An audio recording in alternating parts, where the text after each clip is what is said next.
Welcome to today's story, a journey filled with emotions, where secrets slowly unfold and the truth keeps you hooked until the very end. The air was heavy with a heat that enveloped your skin, blurring the lines between yourself and the world around you. I stood in my kitchen, the hum of the refrigerator providing a subtle comfort amidst the quiet of the morning.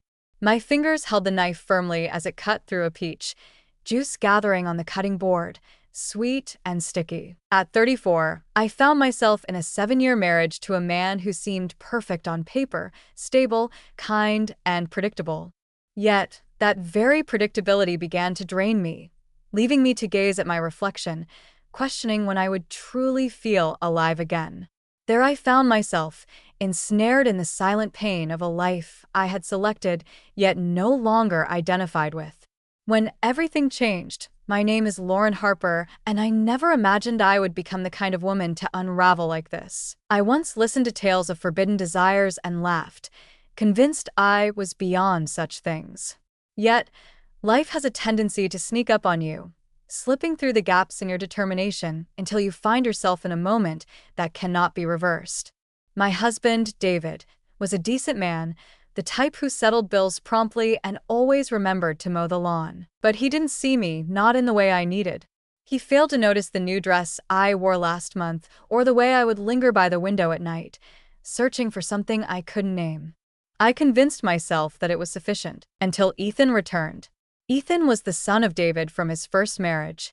At 22, I am a college senior back at our suburban Virginia home for the summer. When I married David, Ethan was a tall, awkward 15-year-old, full of long limbs and quiet moments, a boy who preferred solitude. We never had any conflicts, yet we also didn't form a bond. It was merely courteous nods and light conversation during dinner. I thought time would close the distance. As I stood in my kitchen on that sweltering June morning, it became clear that time had accomplished much more than I had anticipated. Ethan had outgrown his childhood. He stood tall and broad-shouldered, exuding a quiet confidence that permeated the space. His dark hair brushed just above his eyes, and his voice, once shaky and unsure, now resonated with a richness that made my chest tighten when he spoke. It began in a seemingly harmless way.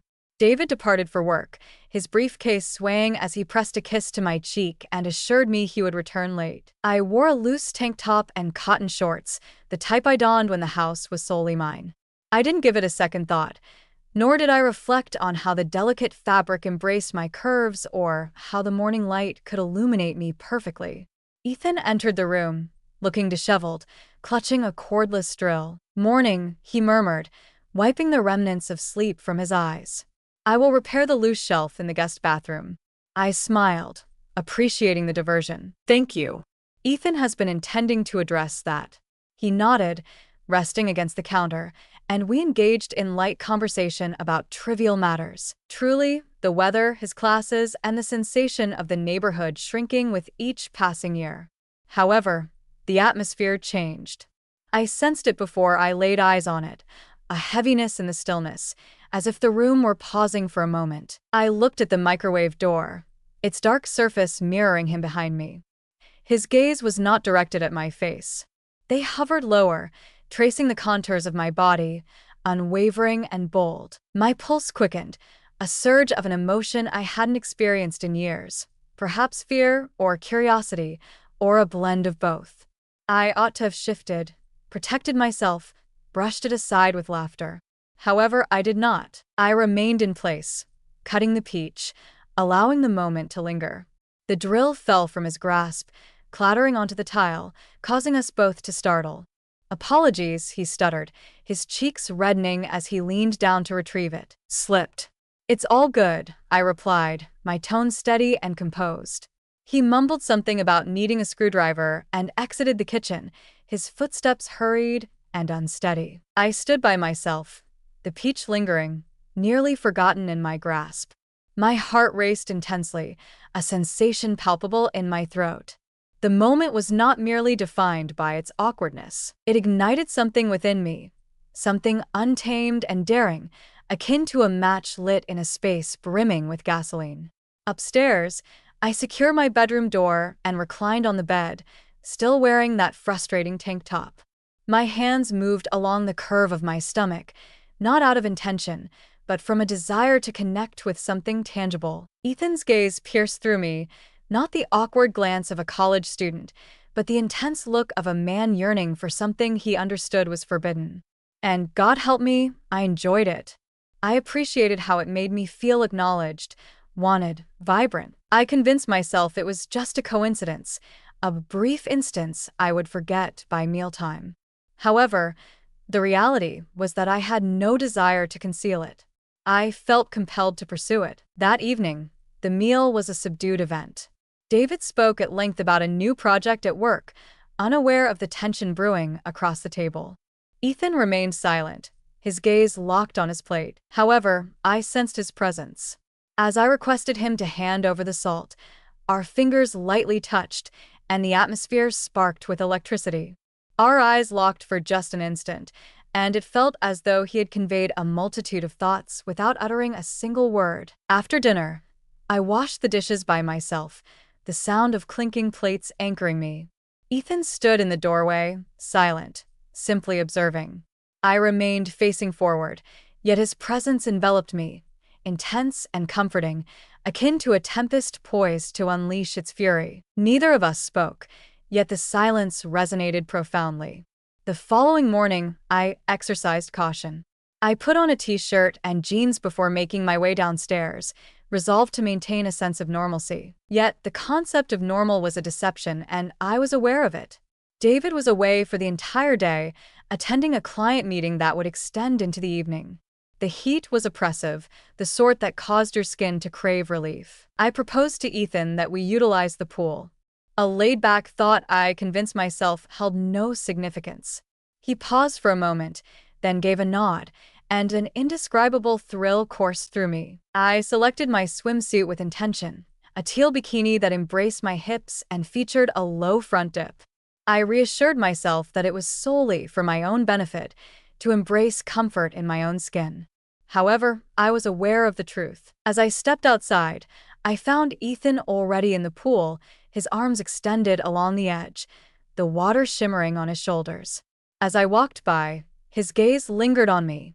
Subtle yet clear, I experienced a sense of power and desire that was utterly intoxicating. Initially, our conversation flowed effortlessly as we discussed his roommates, his taste in music, and the monotony of summer in the suburbs. He laughed more than usual, and I found myself genuinely smiling, truly smiling, for the first time in weeks. When he suggested getting drinks, I nodded in agreement, and he came back with 2 cans of seltzer. His fingers brushed against mine as he passed one to me, and my heart raced. We had stopped pretending. In the shallow end, his foot grazed mine beneath the water, and I remained still. I allowed it to remain, permitted the connection to persist, allowed the intensity to rise. He asked later if he needed sunscreen, his tone relaxed, yet his eyes conveyed a different story.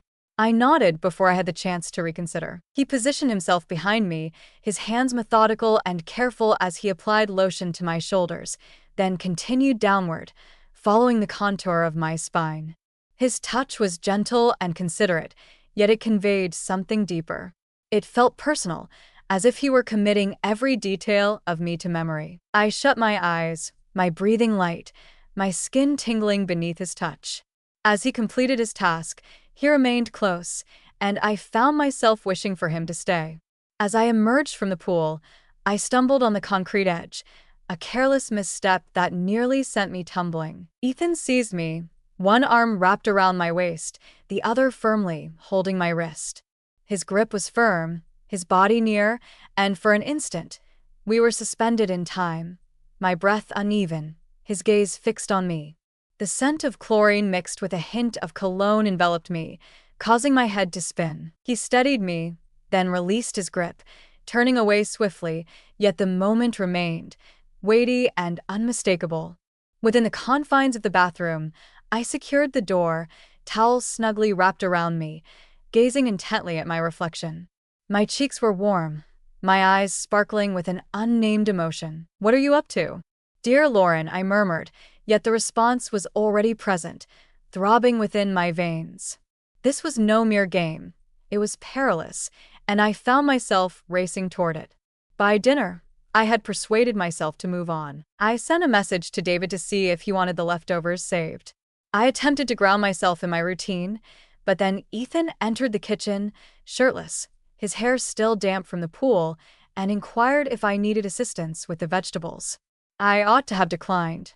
I offered him a knife instead. We navigated around one another as if it were second nature, yet there was a newness to it now. His hand brushed against my back as he walked by. His gaze darted to my lips as he spoke. I noticed him gazing, and he maintained his gaze. The atmosphere was heavy with unspoken words. After dinner, he lingered as I washed the dishes, leaning against the counter, his presence a subtle challenge. "Tonight is tranquil," I remarked, yearning to embrace the stillness. "It's not quiet," he replied, his voice low. "I can hear your heartbeat." I stood motionless, my hands submerged in the soapy water. He moved nearer, maintaining a distance that allowed me to sense his warmth. He stated that he wasn't attempting to make this awkward. "I understand that you are in a committed relationship, and I truly respect that, but I find it difficult to stop thinking about you." I ought to have intervened. I ought to have reminded him that I was his stepmother, that this was a boundary we couldn't cross. But I turned around, looked into his eyes, and saw a man who desired me, not merely my body. However, I dried my hands and walked past him, my shoulder gently brushing against his chest, slow and deliberate. He chose not to follow, yet it was unnecessary for him to do so. The communication was unambiguous. That evening, David sent a message indicating that he would be staying overnight for work. I filled a glass with wine, convincing myself it was merely a moment of relaxation, yet each creak of the house sent my heart racing. Ethan entered the living room, just out of the shower, wearing a gray t-shirt and sweatpants. He inquired whether I would like some company. I nodded, my voice failing me. We sat on opposite ends of the couch, the silence between us brimming with potential. I offered him wine, and he accepted. As I passed him the glass, our fingers lightly touched. That single touch was enough. "Are you feeling content?" he inquired, his voice piercing the silence. I did not respond immediately, my chest constricted, the reality too burdensome to articulate. "I once was," I finally admitted. "At times, I still find myself in that state, yet it has become a part of my routine. I feel overlooked." "I see you," he remarked, his gaze unwavering. "I observe all details, the manner in which you nibble on your lip while contemplating. Your laughter is captivating. Your gaze out the window suggests a sense of anticipation." My breath was taken away. No one had ever witnessed me in that way. Not a single soul, not even David. Ethan leaned in, his voice now more gentle. "I have attempted to overlook it. Lauren, I have made an effort to act appropriately. But I desire you. I want to truly understand you. I am indifferent to its wrongness." I placed my glass on the table. He followed suit. As our lips touched, it was a slow and intentional moment, as if we had been anticipating it for an eternity. His hands settled on my waist, explore his chest. His heartbeat quickened beneath my palm as he pressed his lips against my neck. I leaned my head back, allowing everything around me to fade into nothingness. His fingers glided beneath my shirt, and I made no move to stop him. I desired for him to understand me, to sense the emotions I had kept concealed. When it occurred, it was profound, measured. His gaze remained fixed on me. He observed me, directed me. For the first time in years, I experienced a sense of completeness. Once we were lying together, his hand resting on my stomach. The room was warm and heavy. I realized it transformed everything. I understood that there was no turning back. However, I had no regrets. Not at that time. Not when his fingers glided over my skin. Not when he pressed his lips to my shoulder and breathed my name like a sacred invocation. The following morning, he had disappeared by the time I awoke. The sheets remained warm next to me. Relief and loss intertwined within me. He was enjoying a cup of coffee downstairs. His smile was cautious, as if he feared shattering something delicate. We did not discuss it. Yet the atmosphere felt distinct, accused of our actions. His gaze tracked my movements. His body was perpetually angled toward mine, poised for a signal. The sign arrived 3 days later. We sat in the living room, feigning interest in the television. When he inquired if I was all right, I expressed my uncertainty, and that sufficed. He grasped my hand and drew me near. This time, it was anything but gentle. It was a matter of desperation, a pressing urgency. It was as if the time spent apart had only intensified the longing. I allowed it to unfold, allow myself to be engulfed. However, the burden of it began to take hold. This had transcended the physical realm. It was something more profound, something I found difficult to separate. Ethan began messaging me while he was away from home. Minor details, just as he longed for my smile, or a song that brought back memories of us. I ought to have intervened with him. However, I did not. He began assisting with household tasks, repairing items, preparing a meal while appearing fatigued. It was not merely a game. He was there for me in ways David never was. He then expressed that he didn't wish to depart at the conclusion of the summer. This is not intended for academic purposes. Not for any reason. I became paralyzed because of my actions. You are aware of my identity, I stated. Do you realize what this might ruin? I don't care, he stated. I prefer to dismantle the false rather than turn my back on the genuine. That evening, I wept in solitude. He was indeed correct. My marriage became a routine, not affection. What I shared with Ethan was vibrant, electrifying. However, it was also incorrect. The guilt slowly seeped in, intense and unyielding. I found it difficult to meet David's gaze. He sensed that something was amiss, inquired about my well-being. I was not truthful, stated it was work, the warmth, nothing but falsehoods. He had faith in me. I despised him for it. We acted without caution, captured instances in the laundry room, the garage. In the stillness of the night, the hallway stretches out before me. Each moment spent in solitude was an opportunity we found impossible to ignore. Ethan began to sleep in my bed during David's absence, not merely to make contact with me, yet to embrace me, inquire about my aspirations, my anxieties, life prior to this moment. He listened as if it truly mattered. When he kissed me, it felt genuine. However, summer was coming to a close. Ethan's classes were beginning. He inquired about my desires. Truly desired. I was unable to respond. I desired him, but I was uncertain if I could sacrifice everything for him. I will wait, he stated. However, his voice faltered. I understood that he lacked patience. One evening, David returned home ahead of schedule. Ethan and I found ourselves in the kitchen, untouched. However, it is sufficiently close to provoke inquiries. David stood still. His eyes narrowed. I smiled too hastily, stated that we were tidying up. He refrained from pushing, yet the glance he cast my way suggested he perceived something. Subsequently, he inquired whether there was anything happening. No. That was the final occasion I told a lie without hesitation. Ethan departed 2 days later.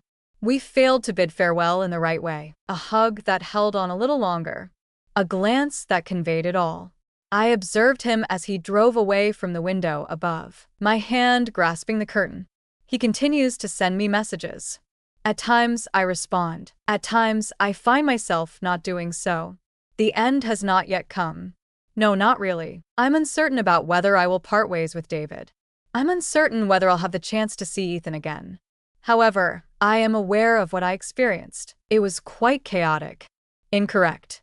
However, genuine. That is the aspect I cannot release.